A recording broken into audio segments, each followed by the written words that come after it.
Today, we're diving deep into a theory that has just exploded online, and it asks a pretty startling question about one of the most famous artists in the world. Seriously, it's a rabbit hole of alleged clones, cryptic messages, and a timeline that has a lot of people convinced that the Kanye West we see today, well, he's not the real Kanye West at all. So, yeah, that's the big question, right? Has he been replaced? The people who believe this theory argue that the guy who gave us the college dropout is just a fundamentally different person from the man we see in the headlines now. They believe a switch was made, and they've got a very, very specific moment in mind for when it all supposedly went down. For most people who really buy into this, the story has a crystal clear beginning. It all kicks off during this really chaotic 2-month stretch back in late 2016. This is what they point to as the epicenter, the exact moment the original Kanye was, allegedly lost for good. I mean, just look at how fast everything spiraled. It started with some professional hiccups, but then it escalated like crazy after his wife, Kim Kardashian, was robbed at gunpoint in Paris. That kind of personal trauma seems to have been the trigger for a very public meltdown, which all ended with a canceled tour and a trip to the hospital. But the moment that really made everyone's jaw drop was his concert in Sacramento.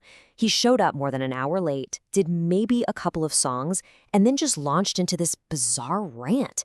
He used his massive platform to publicly attack some of his closest friends and mentors. Wow, you can just feel the paranoia in those words. He's pleading with Jay-Z, but at the same time, he's kind of accusing him of having killers. Now, for the believers of this theory, this isn't just some artist venting. To them, this is a terrified man sending out an SOS, convinced that even his oldest friends were now a threat. And it happened right before he disappeared into the hospital. So, what was the official story? Temporary psychosis. His doctor pointed to this perfect storm of exhaustion, dehydration, and just the immense stress from his tour and what was happening in his family. Makes sense, right? A logical explanation. But for a growing number of fans, it just felt a little too neat, a little too clean, almost like a cover story. All right, so let's get into the so-called evidence. I mean, how do you get from a very public breakdown to a full-blown replacement theory? Well, proponents claim the proof is right there in front of us. You just have to know where to look. Okay, so a huge piece of this puzzle comes down to just looking at photos. People have spent countless hours online meticulously comparing the Kanye from the early 2000s to the Kanye of today. And they claim everything is different: his smile, his facial structure, and get this, even his height. And then you've got the personality whiplash. Remember, this is the same man who famously went on live television and declared, "George Bush doesn't care about black people."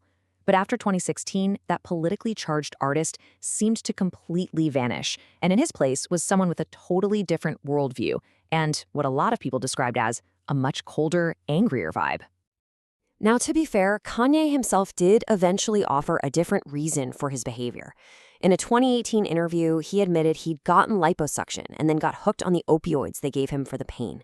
So is that the real reason for the change? A man battling addiction, not a clone?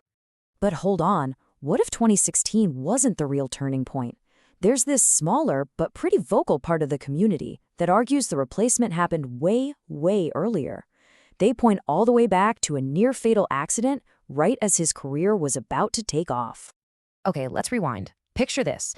The year is 2002. Kanye is still this hungry young producer just on the verge of dropping his debut album. After a super late night in the studio, he falls asleep at the wheel on his way home. And he gets into a car crash so bad it shatters his jaw in 3 places. He literally had to have his mouth wired shut. So for this group of theorists, this was the traumatic event, the perfect opportunity to introduce a replacement, long before most of the world even knew who he was. But this is where the theory goes from just strange to completely surreal, because this isn't just fans connecting dots on a message board.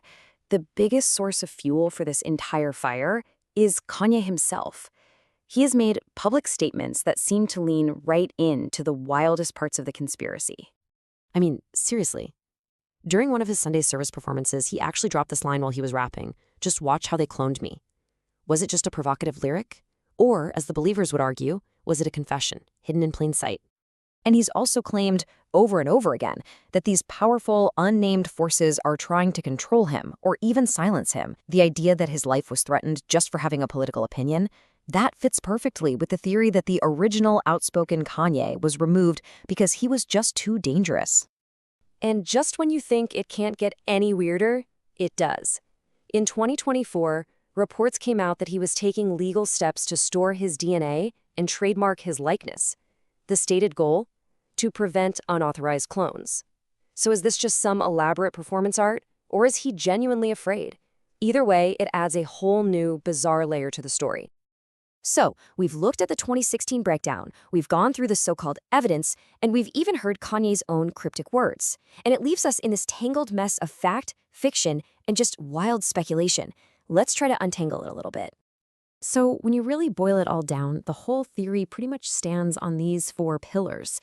You've got the two potential switch points, the crash and the hospitalization. You've got the huge perceived changes in how he looks and acts. And of course, you have the cryptic things he keeps saying himself. It all weaves together to create this compelling, if pretty unbelievable, story.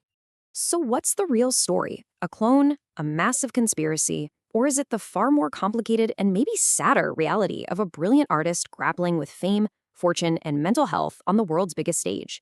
You know, maybe the real question isn't whether Kanye was replaced, but why we find that idea so fascinating, and what it says about the icons we build up, and how quickly we're willing to believe they've been broken.